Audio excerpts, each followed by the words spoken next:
Joining me from Connecticut, once again, is a friend and mentor, a fiduciary. I have now known her for almost 30 years, Jenny Van Leeuwen Harrington. The book is Dividend Investing, and it's out by Harriman House. A lot of aristocratic sounding names here. How are you? I'm great. Thanks so much for having me on. You, of course, are the CEO of Gilman Hill Asset Management, the now famous income investing shop. You're a regular on CNBC and in Barron's and in the Wall Street Journal. Do you tap dance? Do you play piano? No, I've got one skill set only. It's dividend investing. Well, let me That's it. get all the requisite disclaimers across. I met you, as we're going to discuss. As people know, you were my first of 34 interviews at Goldman Sachs back in the spring of 1998. I'll get into that. You are a fiduciary, you're a family friend, you're a mentor. Indeed, I blurbed the book. So Yep. I don't want people to say that I'm disinterested, but it is full disclosure. I do offer a window into my worldview and investing outlook and how things formed. And it would be disingenuous if I did not have you on the show, because you represent a whole perspective of investing that's been successful, but might have been lost in the era of Magnificent Seven and growth at any price, right? I think that's right. Well, let's go back first. Do we want to go biographic? Do you want to go to the book? Because you achieved something with this book that is pretty hard to do with one of these things. It's an easy read, it's an understandable read, but it's not kind of white papery PDF, ISBN, academic journal. Right. And It's that's not dense. It's understandable from an income investing perspective. To that extent, I want you to explain for a public radio listenership what income investing is. okay. But I just want to say one thing, and I really appreciate you picking up on the fact that it's readable. So when I started writing the book, what I found was there are a ton of white papers, and those are written to professionals like me. And then there were a bunch of other dividend books that were really superficial. And so I wrote this book, Robin, to my friends and my clients who are sophisticated, educated, wealthy, not super wealthy, all of them, but no, everyone's got something. And they've saved and they've been smart about it. And savvy, just really well educated people. And I realized there wasn't anything written to them. And I also wrote it to the CNBC viewers. And so I feel like so I really appreciate you picking up on that it's readable, because I tried to write it to the people that I know and love and say, look, you are all these things. You just happen to not be a professional investor. And I think that's the trouble with a lot of the investment books out there, is that we as professional investors like to sound wonky and like to sound really smart, and that's great, but it's really not useful for your and my friends and family and colleagues who just happen to not be professional investors. It loses them. And yeah, Well, that's it. even before you go into that, then let me say, okay, what to convince me? Dividends, income, what's not to like? But in fact, there's quite a bifurcation Right. historically in the stock market, as you explained. Time was, when stocks were kind of a backwater in the United States, I think 1968 to 1982, death of equities, you had to pay a lot, even as a blue chip company, to get anybody to give your stock time of day. Right. Now that's diminished a lot. We've had several bull markets, several crashes, and but tell us the history of the dividend. I mean, not every Sure. stock pays a dividend. It makes sense. Of course, if you're going to give me money, give it to me, but not everybody does it for a reason. Right. So first, let's define the difference between dividend income and dividend growth. So dividend income is when you buy a stock and the income that you get from that dividend is significant, right? Maybe 3, 4, 5%. So if you buy $1,000 worth of stock, you're getting 30 bucks a month. If you have a 3% dividend, right, yield on $1,000. Maybe I should use different numbers to make it better. Yeah. If you have $100,000 worth of stocks and they've got a 3% yield, you're getting $3,000 a month, a year. Sorry, did I say a month? I meant a year. Yeah. Sorry, you're getting $3,000 a year of dividend income. That's significant. There's dividend growth, where companies like Microsoft and Apple, and even Nvidia, they actually pay a dividend, but it's minute. So if you had $100,000 worth of those, I don't know, maybe you'd get $100 a year. Yeah. Now they're growing those dividends, but that's not really the focus. So now here's the history. Prior to the 1990s, if you invested in the market, right, the S&P 500, you got about 3.5% of dividend income. That was just part of what's the right way to say it? You're always better at phrasing things, but it was kind of like the promise The that social companies, compact. If I'm giving you money for yes, the stock market, right? the I social expect I compact, expect to be rewarded for the risk. You're giving me some sort of floor or some right? sort of, you're nibbling on my ear in the meantime. Right. And so that social compact had two components. It said, hey, some part of your return is going to come from capital appreciation. We're going to grow this business and the stock should grow, but we're going to really give you a more reliable part too. So there were two components, the income component and the growth component. Then what happened right around our first meeting when I was interviewing you, which I still find it ironic that I was interviewing you. Maybe you know what, come to think of it, maybe you were interviewing me back in the 90s and I just didn't realize it. The meeting I keep thinking back to in the spring of 1998 at the bottom tip of Yeah. Manhattan, and we'll get into that. But Yeah. go ahead. Okay. So what happened was when you and I were joining Goldman in the late 90s, there was this dot-com boom underway. And companies were rewarded for growth, just growth, growth, growth. And and we started to hear the term old economy stocks and new economy stocks developing. And what that meant was, if you were a new economy stock, it meant you had growth unlimited. The Yeah, was your shareholders didn't want you to give the money back to them. You're right. doing a great job with it. So take that cash that you would And give me as a dividend and plow it back into whatever you're doing. right.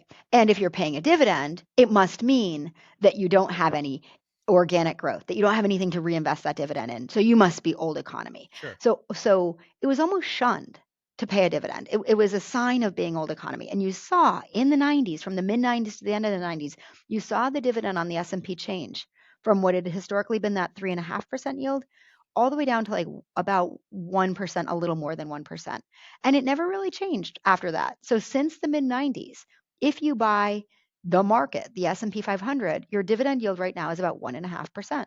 So if you're an investor who needs income or who wants income, significant income from You have to dividends, find it. You have you to have to find it. find it. It Right. used to be a natural byproduct of investing in stocks, and now it's not. You need to seek it out. And also for the lay listener, if you happen to see some juicy distressed company with the dividend seems to say 12, 13% right now, you can't necessarily trust that. The No, you market is can't. telling you that it is so high because the stock price, you talk denominator and numerator, has fallen so much that the market doesn't believe that that dividend is long for the world. We'll talk about something as recently as Intel. It would have been unthinkable that Intel, this gigantic national champion semiconductor company, would have had hit the hard straits that it did and would have slashed its dividend. It's happened in the past with Pfizer, obviously happened with General Motors. Not all dividends are alike. And hence, somebody brings you in there to scrutinize management, to scrutinize the cash flow and income statement, and make sure these companies are good for that payout. Right. Right, right.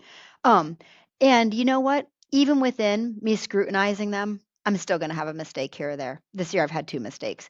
And I liken that to owning a company where, let's say, you have 30 employees. So you can have an investment portfolio with 30 stocks in it. You can have a company with 30 employees in it. Inevitably, every year or two, you're going to lose an employee or two. And you know what you do? You just hire a new employee. And that's the same with managing a dividend portfolio. Every year or two, you have a company that cuts the dividend where you were wrong, where you made a mistake. And you know what you do? You kick it out and you get a new dividend payer. And the income stream of the overall portfolio remains very much intact. I want to throw out an example of distress to our listeners is you had a senior assisted living facility company in a portfolio really well come. I think it was called Sabra or something Yeah, like that. But during the pandemic, where literally there were mortality issues, people were dropping dead, the solvency of these homes, they were going to be seized by government officials. You had a real true crisis at the front line where management had to step forth and says, I can't see past the next month. I have to cut the dividend, right, where you understand that, but they came back and said, understand that this is an emergency. I'm doing the right thing. It's not that I'm reckless. It's that we were hit by this 500-year right. meteor, and I have to do this, and I would restore back to it. So that's different versus kind of an incompetence. You extol and understand management like that from being prudent around a crisis versus those that just end up maybe taking on too much debt or wrong acquisitions, and then they have to cut the dividend. That's right. Or if, to your earlier point on Intel, or where there's like a real shift in the industry and long-term incumbents, long-term winners are not that anymore. And there's just a huge competitive shift, which is what happened at Intel. Sabra is such an interesting example. And during that time, I was on the phone repeatedly with the CEO, Rick Matros, who's a terrific guy. And he's like, Jen, I will bring this dividend back the minute we have clarity, the minute we can. And I'd known him long enough, purely professionally as an investor who'd been in that stock, that I knew that when he said that, that was true. And sure enough, he did. And you know what another one was? A company that's back in the portfolio now called Ryman Hospitality Properties. But this one was so interesting. So, and this is interesting on the investment process too. So, Ryman Hospitality owns 5 of the largest non-gaming conference centers. So they own, Conference centers. sorry, Conference centers. conference Conference. centers, Yeah. right? The conferences were canceled left and right in the pandemic. Left and right. And so you could, when I researched it, you could look back to the great financial crisis and say, oh, here's exactly what happened in a long, prolonged, sustained economic recession. And that company would still be fine if they went through it again. And the dividend would still be safe. But then you have a pandemic where it's like, just hit the brakes, And everything no one stops. except for Wimbledon had the business interruption insurance that covered even a fraction of that. Correct. But what's interesting is Ryman has, because it's conference centers, they're huge hotels too. They're resorts also. You can go stay at them. They're fun. And it's things like the Opryland Hotel and the Rockies, which you see when you're flying into the Denver airport. So it's things like that. Um, but they have cancellation fees. So if it's just a regular corporate conference and you cancel, the cancellation fee is huge. But during the pandemic, they're like, you know what? This is wrong. Like, we're all distressed. We're going to let you off the hook on that. And they had to cut that dividend. And they said the same thing. As soon as the world returns to normal, we will bring that dividend back. Which And they brings did. to mind the question, when you meet a certain cohort of investors, value investors, and you have an Mm-hmm. overlap with value investors, these are not the people going kind of crypto, Nvidia, Bitcoin, bang, bang, bang, bang, bang all the time, but are looking for true value, like Right. diamonds in the rough, looking for situations where you're getting a high yield, a high probability of risk adjusted return for the risk, for a return for the risk you're taking. So there's a term that's used in the community, and it sounds mercenary to anyone listening, but um, investors ask you, can you kill it? Have you tried to kill it? And Um, that's that. I imagine you going in there and talking to management and saying, what if great financial crisis? What if unemployment shoots up right. to 14%? What if you have cancellations? What if it's another pandemic? What do you do worst case scenario? You're like a little stress tester of dividends. I think of you almost as you're like a Federal Reserve president coming in and stress testing companies. So I was hanging out with my friend Jim Lebenthal the other day, who's on TV with me, and he goes to me, you know what I realized recently, Jen? You're like a bond investor. And I said, I'm a little bit like a bond investor. I'm kind of a bond investor. I'm kind of a value investor. I'm kind of an opportunistic investor. But his comment on bond investing is the point you're making exactly. When you're a bond investor, you're always looking for the worst case scenario. You're always saying, I'm fine unless this thing goes bankrupt. And that's true. So that's exactly right. I wouldn't say I try to kill it, but I come in looking for the worst case scenario because most of my return, because I'm a dividend income investor, again, not a dividend growth investor, because I'm a dividend income investor, most of my long term return is going to come from the dividend. So I need to know that that thing is safe no matter what crazy environment we're going through But it's next. funny. Why do I hear all these horror stories about? You go back and look into the mid '70s. A company like Colgate Palmolive not only has had spectacular return of capital to shareholders, but the growth of the dividend.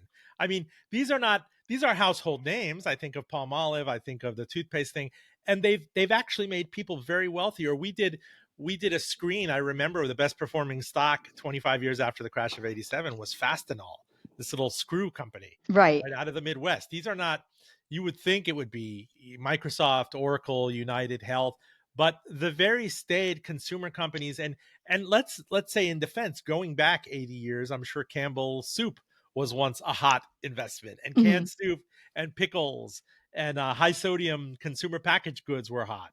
But Right. every company seems to have its cycle.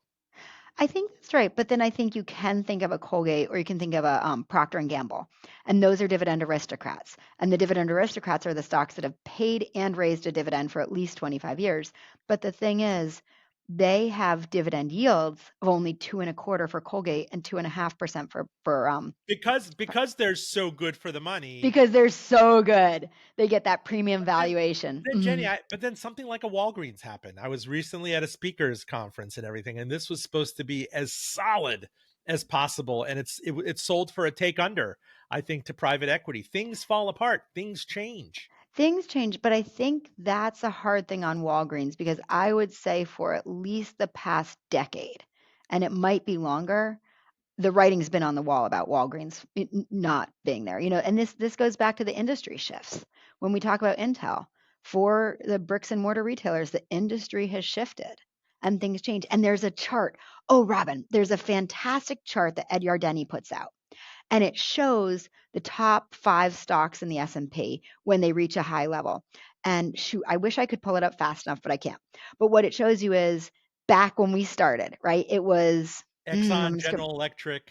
right, Exxon, General Electric, Intel, Philip Morris might have been in there. And those were the Mag 7 of today. And you see they fall off. And then you see, the next top 10 and they fall off. And we cannot forget as investors that, that competition changes things and that it rotates. And I think it's interesting because when I tell you, Microsoft and Apple and Nvidia have dividends now, but they don't have high dividend yields, I promise you, by the time I retire, at some point, some of those will become dividend income stocks because to some degree, they'll become commoditized. The valuations won't be trading at 30 times or 25 times earnings. The valuations will lower. The dividends will continue to grow and they'll offer a bigger and bigger part of the total capital return. And they'll become dividend income stocks because To quote the great philosopher Semisonic, every new beginning comes from some other beginning's end. I do want to have them on my band. I mean, one of the band members is, I think, recovering from a surgery, but that's neither here nor there. Full disclosure, I'm Roben Farzad. We're talking to Jenny Van Leeuwen Harrington. She is CEO of Gilman Hill Asset Management in Connecticut. The new book is Dividend Investing. It's been talked about quite a bit. I heard you on the compound. I've seen it excerpted. I always see you in Barron's and CNBC. Before we go off to another tangent, I have to ask you because it's like a hobby horse of mine. As you know, I live about a mile and a half away from what turns out to be the best performing stock in U.S. history. It's Altria, right. Philip Morris USA, the rebranded Philip Morris USA when they wanted to take a more sanitized name, I think 17 years ago. That is a case study in a hugely profitable business that is radioactive. A lot of investors won't touch it. A lot of pensions, institutions, education things will not invest in tobacco. It's a carcinogenic product. They've advertised to minors. They've been all over the news. But because of that radioactivity, and I say that metaphorically, they have always have to pay an enormous dividend. Right. And they've always had to buy a tremendous amount of stock. Even though the product itself was enormously profitable, the value of $1 invested, if you go back and look at the numbers from the 1920s to the present, it's obscene how much it smokes, pun intended, the rest of the market. But it's also a case study in how powerful return of capital to shareholders is, even in a business that a lot of people won't touch. Right. And this brings up a fun thing to talk about too, which is if you look at the chart from Philip Morris from 2012 to 2024, the stock was flat. Are we talking about Altria, which is the former Philip I'm Morris actually USA? doing PM, but let That's me, the international. So that's the international. hold on, let's do MO. Hold on, let's look at Go it for MO, MO. which was big MO, Okay, which was MO. the Dow component. It's been there. Same thing. Okay, same thing. 2000, yeah, it's about the same. Let's say 2013 through 2024 stock was essentially flat. And why I love that you brought this up is first of all, I just gave you a totally arbitrary time frame. and investors do this all the time. And all time frames are arbitrary. Like what's the right time frame to use? I don't know. But you'll hear people say like, "Oh, that thing's a dog. It's gone nowhere for a decade." Right? Well, first of all, why'd you choose a decade? Why'd I choose that? Because it fit the comment I wanted to make. So investors are very guilty of choosing arbitrary time periods, cherry picking time periods to fit the narrative they want It to is create. comforting to look back in 2020 hindsight, as we always do. Sure. But like, what period, right? Do you want to use 3 years to fit your narrative? Do you want to use 5 years? I just arbitrarily chose 11 years to fit the narrative I was trying to make. But here's my point. So people will often say, "Oh, that thing's a dog. It's gone nowhere for 10 years. Oh, it's gone nowhere for 5 years. It's a dog." Well, your starting point as an investor is always today. And you need to look at it today. And just because something's gone nowhere for a decade doesn't mean that there's not money to be made ahead. And I got in this argument recently over Verizon, where someone said, "Oh, Verizon's a dog. It's gone nowhere for 10 years." You know what? I have a nice little return this year. Plus, I've gotten a 7% yield for years on that. So I just think you bringing up Philip Morris brings up an important point. Things have their cycles. Things have their moment in the sun. At some point, when you create a consistent stream of cash flows and trade at a very low multiple, that should be rewarded. And yes, there's been a nice yield on it. Right now, would you believe the yield's only about Hold on, let's see exactly what it is on MO because I was still looking at PM. No, you see, Um, I'm not yeah, touting the yield's like tobacco, but almost this isn't it 7%.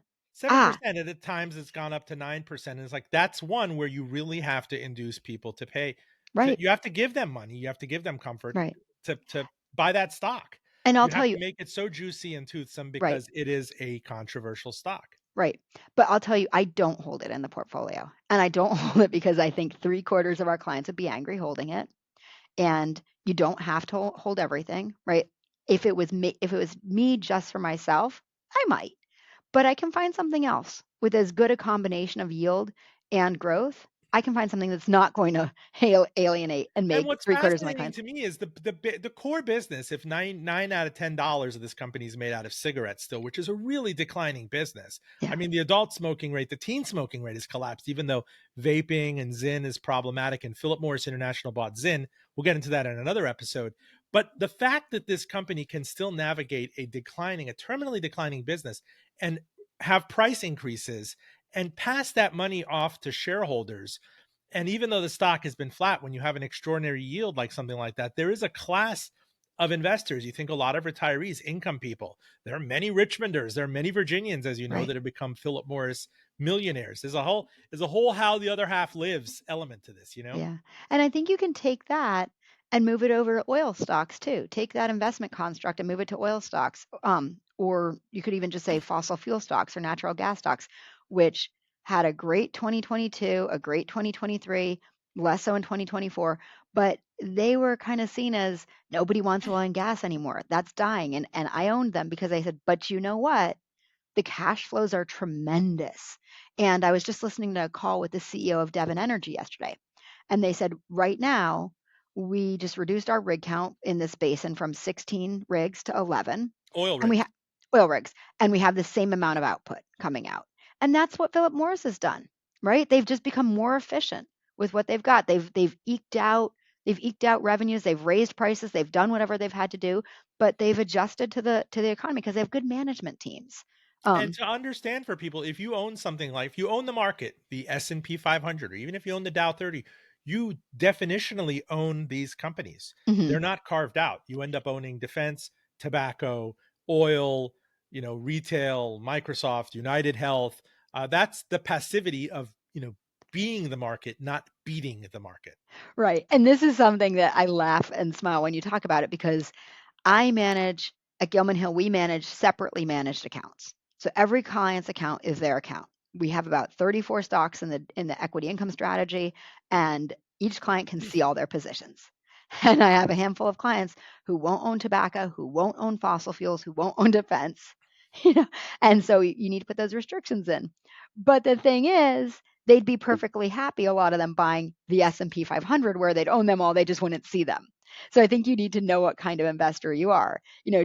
Are you okay just blindly owning the market and tuning it out? Do you need to have a lot of control? I frequently get the question, how do you figure out what kind of investor you are? Are you a passive index investor? Do you want active managers? Do you want your total return to come from dividend income? Do you want it to come from capital appreciation? You need to test it out. But I always find it a little ironic when I get the calls from the clients who are like, "Oh, you can't own that energy company for me," but they own the S&P 500 in their retirement, in their 401k plan. I'm like, "Oh, you own it, you just don't see it." So, Well, explain this to me. Why are rising treasury yields so toxic to the dividend income investor? For example, the 30-year treasury, when it breaks 5% this week, it's a yeah, psychological tripwire, right? You're aspiring to get a 5% combined dividend yield on your portfolio. And a person can say, I can get it from Uncle Sam, or I can get it from a portfolio of stocks. One is more volatile than the other. right. How does that even calculate in the conversation? Suppose the Yeah. 10-year were to break 5% and your clients, you start to see that in terms of dividend stocks getting hit, even though they are not at all monolithic. Right. So there's the reality of it and then the psychology of it. So there's two parts of it. And I don't think actually the 30 year is what we look towards. I think we really look more towards the 10-year, and that's what people benchmark to. If I can get 4.6 that we got to last week, sorry, on the 10-year, if I can get 4.6% on the 10-year, why would I own a stock with a 5% yield? So historically, dividend stocks, really dividend income oriented stocks, were considered bond equivalents, some of them real estate investment trusts, utilities, and the midstream energy space, because they were so income oriented. So you would see when the 10-year got to 5%, and that was just this weird kind of psychological hurdle for people, you would see those stocks sell off in the near term. And then what would happen about 6 months later, because they are stocks, and historically, when rates were rising, it meant you had a favorable economy, things were going well, otherwise rates wouldn't go up. And then maybe 6 months after, you'd say, like, oh, well, these stocks have largely recovered. Why'd they recover? Because they are companies that are increasing their rents, increasing their utility fees, increasing the transaction fees on the midstream pipeline because the economy is good. And so as those companies would report good earnings, because the economy was good, which is why interest rates were rising, then the stocks would recover. So there was that psychological trade-off for the bond equivalent, that was seen in those stocks. Now, there's another element of it that's more realistic, which is a lot of stocks with high dividend yields now actually use a lot of leverage, and so the real estate space has high leverage. They The need debt. They need to access the debt Right, market. they And when it access the becomes debt more market. expensive, when interest rates go up, Right. And so then you need to be really granular. And then you need to look at your companies and say, well, these guys over the last few years, when we were at NZERP, near zero interest rate policies, and interest rates were really low, they extended their debt maturities. They locked in 3% rates on 30-year bonds. They're really fine. Versus, say, another company that's got, 5% or 10% of its debt portfolio maturing in 2026, and that's maturing with a 3% rate, and now they're going to need to refinance it at a 7% rate. So you need to be careful. But I think that's the more realistic reason why a lot of the dividend income stocks trade off when we see yields go higher, because a lot of them do have high leverage. full disclosure, stay with us. Full Disclosure podcast to NPR, Spotify, Apple, YouTube, all of the podcatchers. In fact, I don't know what the heck I'm doing on YouTube, but I'm there. I'm also on Blue Sky, on LinkedIn. I put them all in one neat, tidy link, fulldradio.com. Again, fulldradio.com. A shout out to our listeners on Radio IQ, WVTF, Virginia's NPR news station. I do believe it even covers Jenny's alma mater of Hollins, near Roanoke. Holler if you too would like us on your air. My DMs are always open. If you're just joining us, my esteemed guest is Jenny Van Leeuwen Harrington.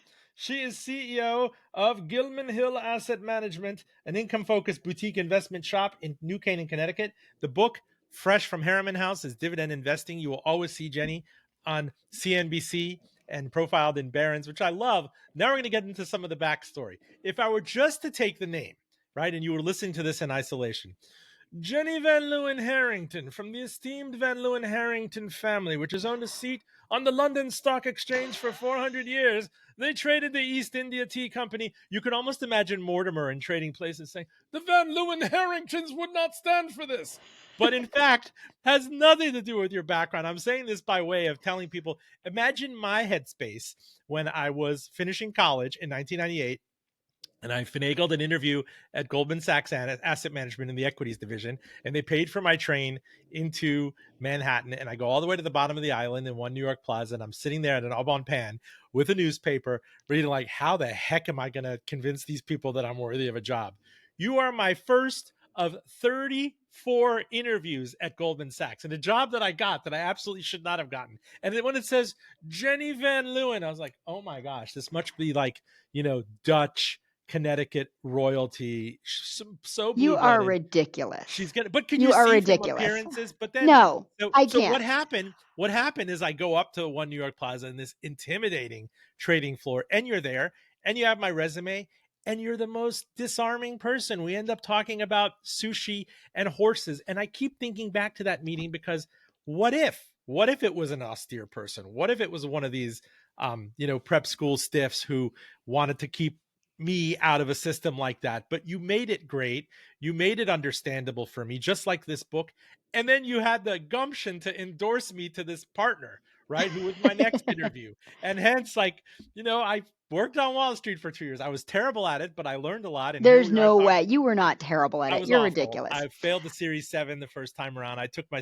Did not take myself seriously enough. It was way too random of a walk on Wall Street. But I want you to talk about those first couple of years at Goldman, because you confided to us that you were a non-traditional candidate. You came through Hollins. You were very much into horseback riding. But by dint of the fact that the person you work with, the senior person, was out quite a bit on maternity leave, you got to sink or swim on your own. Tell me about Yeah, that. yeah. Okay, but I want to clear something up right here because, like, when you said, think about how I came into it with my fancy last name, right? Think about how I came into it. I was one of three people, I believe, in my analyst class who wasn't from an Ivy League school. And I was I was a year in when I interviewed you. So I was like feeling pretty confident and I'd really had a great first year. But I'm here from Hollins, right? In Roanoke, Virginia, all women, 800 undergrad, and I have a swanky Princeton guy coming at me. So you come up there and all I know is that your brain is probably 20 to 30 times more powerful than my brain. Okay, I'm just saying, so The there was imposter syndrome, we can say it now with the benefit of 3 decades hindsight. The imposter we syndrome can was laugh fake. about it. And a name, Roben Farzad, Jenny Van Leeuwen at Goldman Sachs and Company in One New York Plaza. So silly, so silly. And I didn't see it that way. I think you've always been more aware of social constructs and social implications than I have. That stuff just didn't occur to me. It really didn't. Now, that's a whole other podcast, Robin, why it didn't occur to me and why it did occur to you, but we'll save that. We'll save that for another time. So I had a really unique situation. I actually started working at Goldman about 2 weeks before I graduated because, like you said, the woman that I worked for was going on maternity leave. And I think one of the reasons they hired me, probably the reason they hired me, was because I'd had an internship in Roanoke with this guy Bob Jordan, who was a total wildcat, tons of fun, and he traded an S&P futures trading program from his house. And when he'd travel, he'd make me at age 20 trade it for him. So for the Series Without a 7, Series 7? he didn't care. It was his own Oh thing. my Like, God. he would say, Jenny, call up Wheat First. If you see the line get here, call up Wheat First Butcher Singer and tell them to buy 20 contracts. Like, if you see it get here. So we were able to say, oh, yes. And she has 6 months trading experience. So she can sit for her Series 7 right away, which I needed because my boss was going on maternity leave. I don't know, 4 weeks after I got there. But I had an extraordinary experience. And the further I get from those early years, the more extraordinary and unique and special I realized my experience was. First of all, I had a boss who was really tough and really challenging and had my back and had my best interest more than anyone else I've ever worked for until I came out to work for myself. And, my husband works with me now, so he's got my back. But it didn't come across that way, but she did. And that was amazing. And the training that Goldman gave us was incredible. I still answer the phone properly. I still leave a proper voicemail because they beat the crap out of us to not leave ums and ahs. And they'd make us practice leaving a proper voicemail, and those skills were really important. And what I liked about being there, and I realized right away, was we were at the cutting edge of what was going on. There was nothing in the investment world or in the economic world that we didn't know about. And I loved being at that forefront. It's what I've loved about the CNBC experience because when you sit in New Canaan, Connecticut, at a boutique investment firm with 9 people, you're highly at risk of getting stale, getting groupthinky, not really knowing. But when you go on CNBC once a week, I'll tell you, not just you, but your entire team is sharp as a tack. Because if you don't know, in that same cutting edge leading way that I did at Goldman, if you don't know what's going on and you're on national TV and someone asks you a question, you don't know what they're talking about, that's going to be really embarrassing. So at age 20, 21, I was taking clients out 3 or 4 nights a week to the swankiest restaurants in Manhattan. I do not know why anyone put up with me. I had nothing useful to actually say, but they were getting free meals off of me, I guess. Thank God my metabolism was amazing back then. It is not anymore. But it was a special experience. And I know you and I didn't have the same experience, and it's a shame because I had a great one. So the dawn of dividend investing, it was not at all Yeah. preordained. I mean, if a Nope. futures person, a wildcatter in Roanoke brought you in, what you are now, I would say, internationally renowned for is being Why, thank the you. dividend doyen, fiducious J. You've also been called the Red Scare in certain boardrooms. But What? no, I just made that up, just like I did Jenny. but we can do this. But dividends. Yeah. When did that hit you? Because again, let's timestamp this. Late 90s, Amazon, Microsoft, Dell, these are not big dividend paying companies. It was the era of growth at any price. Yeah. And if you paid dividends, you were Campbell's soup. Or You were Campbell soup. you're, I don't know, some construction company or some REIT, real estate investment trust that have had to do it. You're kind of out of ideas, but nobody wanted Bill Gates or Michael Dell sending out dividend checks back then. Right. So when did this become something that you did? Because afterwards you left to Neuberger Berman and then you went off and struck out on your own. And I want to know when the dividend itch hit. It it hit in 2001 at Neuberger Berman, but I'll give you a minute of background on that. So when I was at Goldman, the woman that I worked with was very, very, very high tech focused, and in all the hot .com stocks, ValueClick, DoubleClick, Sienna, Juniper, all of those. And when I think back, I was a square peg in a round hole trying to keep up with those. I really fundamentally didn't understand them. She ended up going out on her own, starting a hedge fund, and I talked to her about going with her. And I remember saying to her, if you're going to do the high tech stocks, can I do airlines and financials? And I said to her, I remember saying this super clearly. I said, if one day the tech stops working, or takes a pause, then we'll have something to fall back on. And she said to me something like, it's never going to stop working. To some Oh, it degree, did stop working. The 2002 crash and right, everything that happened afterwards. What you had was as I said many times, the worst decade for the US stock market since the Great Depression. And actually value and smaller and dividend did quite well. right. And So that's in that exactly right. So time, that's when I came into it. just like saying you're talking about the last 10 or 13 years, an Right, arbitrary period versus what might work in the future. And so 2001, clearly, September 11th, the entire dynamic, but then the mortgage securitization bubble, the right. global financial crisis, what was safe and what was understood was completely repudiated. Right. That's exactly right. So I'd come from that high tech, moved to Neuberger Berman, was at Neuberger Berman for a very short while when one client called. And by the way, I was on a team that was doing a very S&P like, core portfolio. And I had one client call, a guy named, well, I can't say his name. Sorry, a guy called and he said, look, I'm 55. I'm getting ready to retire, but I know I'm too young to retire. I need income, but I still need growth. What can you do?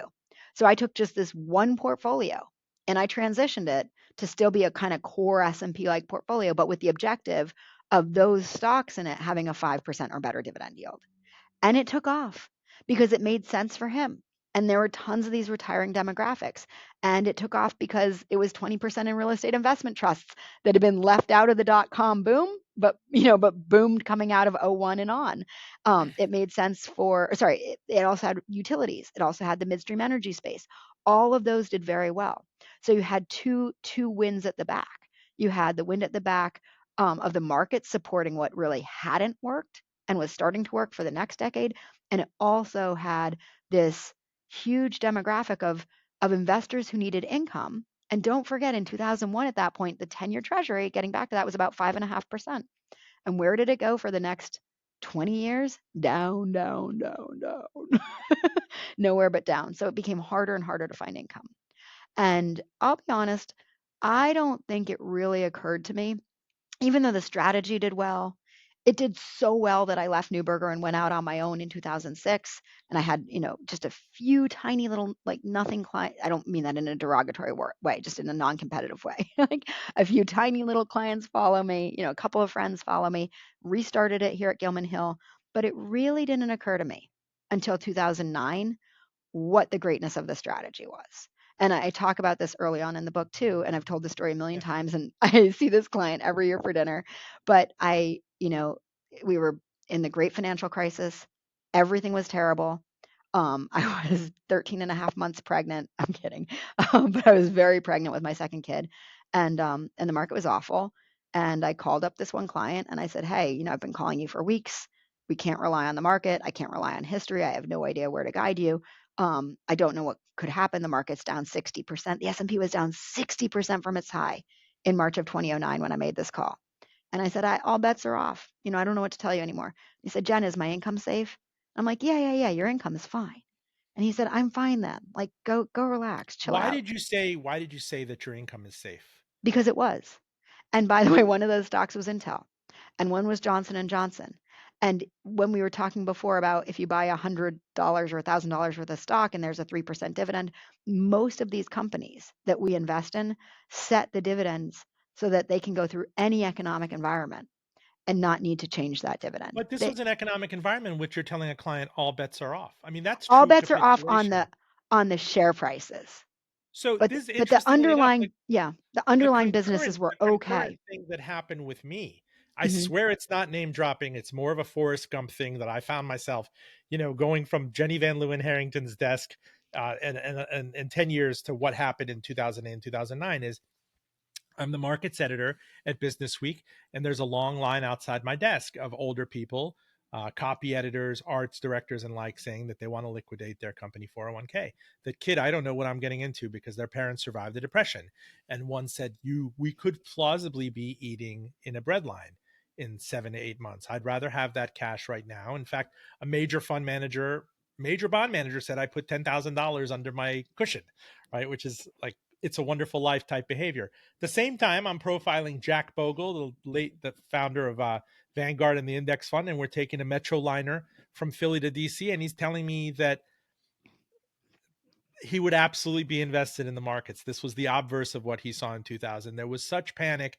It was so irrational for us to revisit 1996 levels as if nothing had changed between 96 and '08. And you kind of need that to happen. You need a full capitulation, right? It's the very opposite of the complacency that we needed right now. As you saw in the throes of the pandemic, when you and I had a call, I was calling to pick your brain.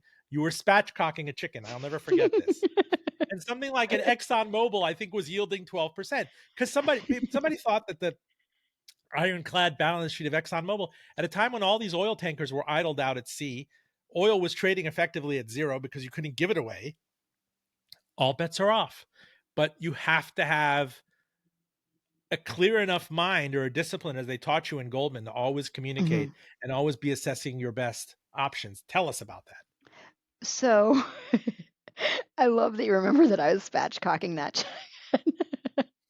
And that's true. I mean, I must have had a headset on. I was in the kitchen. I was cutting the backbone out. We're talking about the market melting down. Um, so sorry. So I don't know that it was really Goldman taught us to communicate.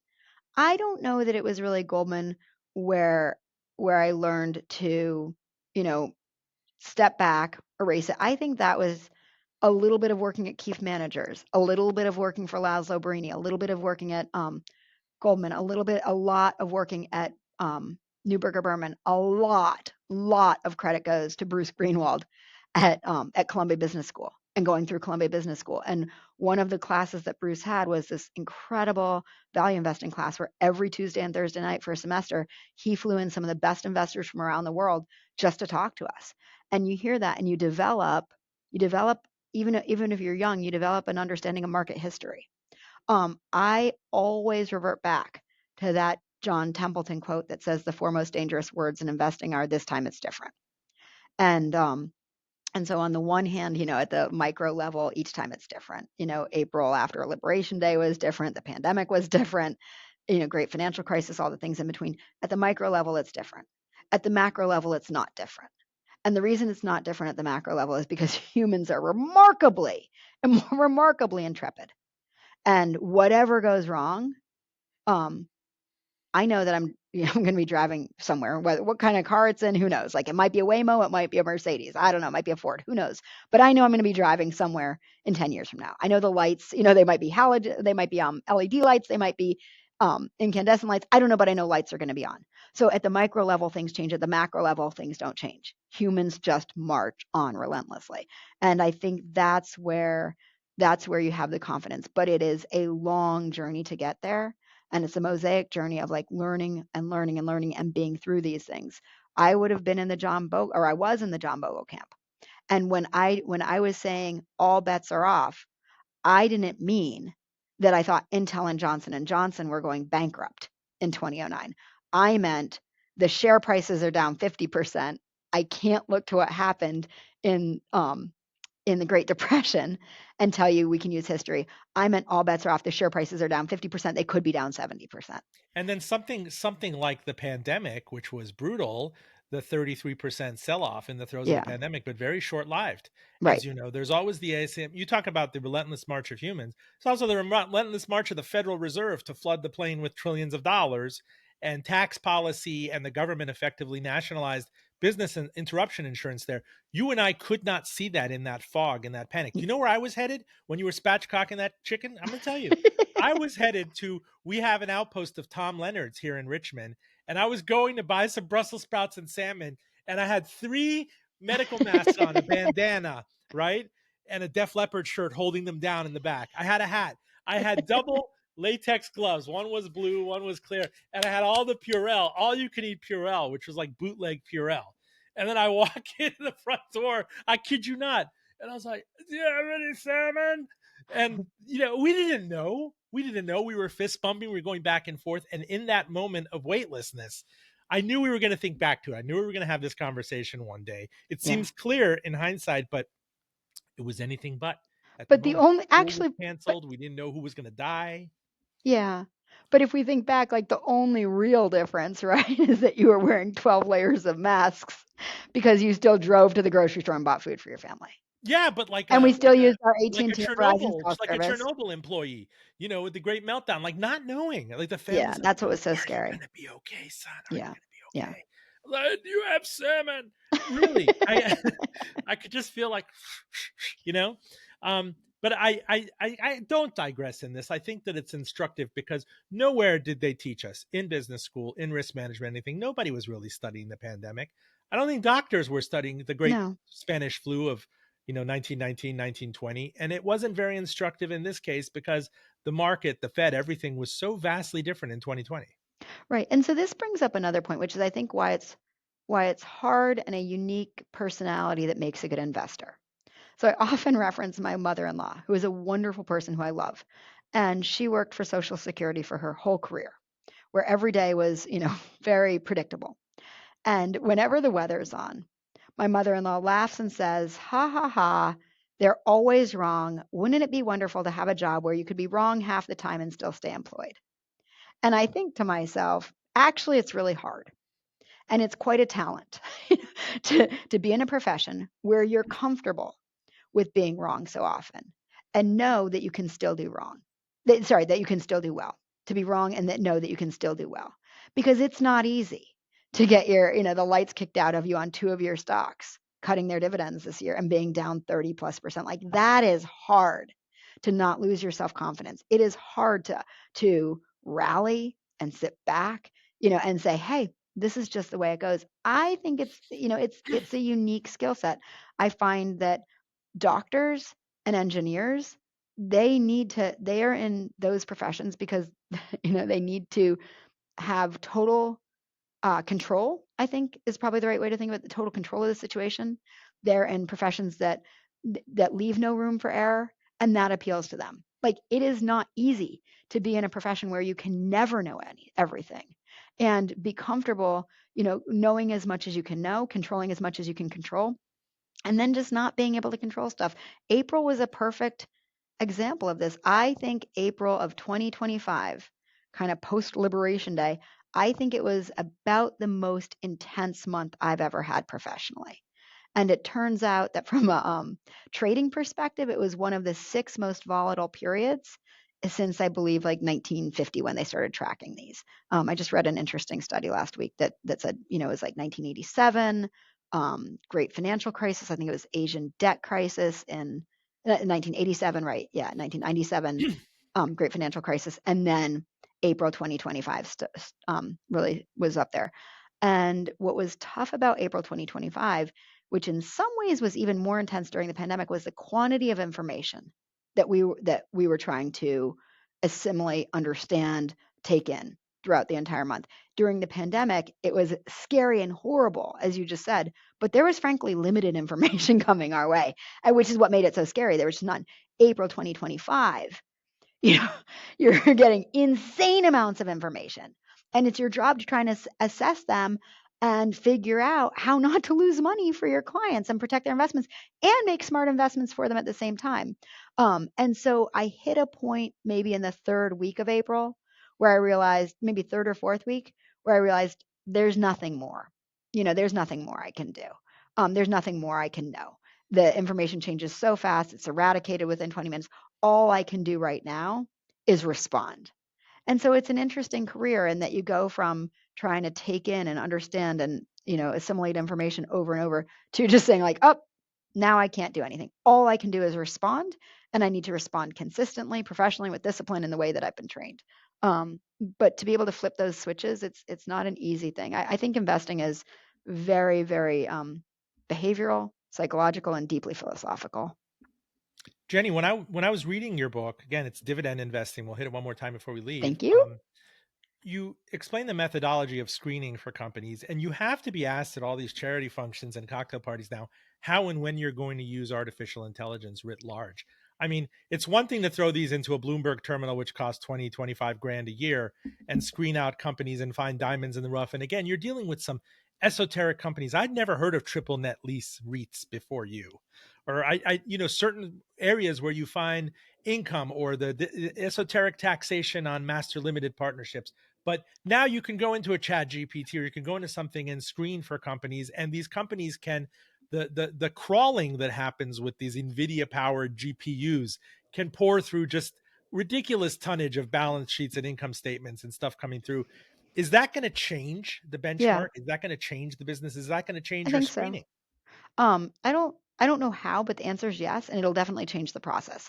So I spoke to the investment club at your alma mater, Harvard, at your business school alma mater, Harvard, and I spoke to them a couple weeks ago, and I said, "Look, I'm an active portfolio manager. I have no idea if there will be active portfolio managers in 10, 15, and 20 years." The Wall Street Journal just did a really cool thing this morning, which I encourage, if you haven't watched it, you probably already have. You watch everything. Did you see the movie they made? She's great. She's been on the show. She was on. She's wonderful. In the movie that they made, it's scary good. Okay, it's scary good, but what Joanna surprised Stern. me at the end, so the Wall Street Journal made a movie using AI, and it's 7 minutes. It's really cool. It's funny. It's well done. But what surprised me at the end was when she went through how much human input and how much human creativity was still required to use AI. And I don't know. And so when I said before, I'm in this, I ended April and it's kind of just like, just respond, I feel like from where my career goes, I'm going to just respond.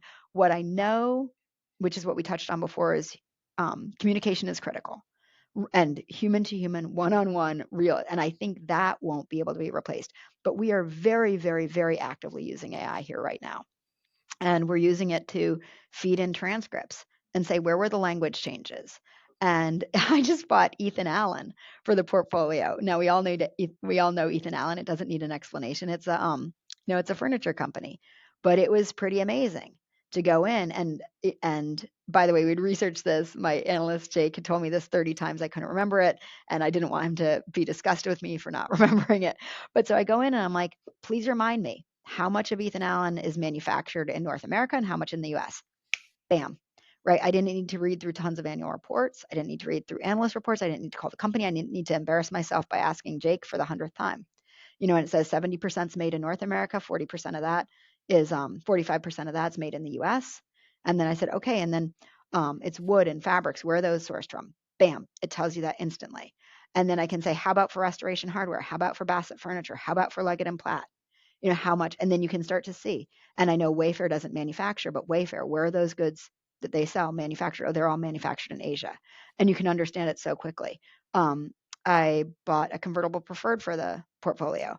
And I said, do the convertible preferred math for me. If the common's trading at this and the convert's trading at that, like work it out. This is something I can do, but it's going to take me 2 hours to pull up my spreadsheets and type in all the conversion ratios. And it's just done. And I said, it's as if I had a $450,000, $500,000 converts analyst sitting in my conference room waiting for the one time every 2 years that I asked the question.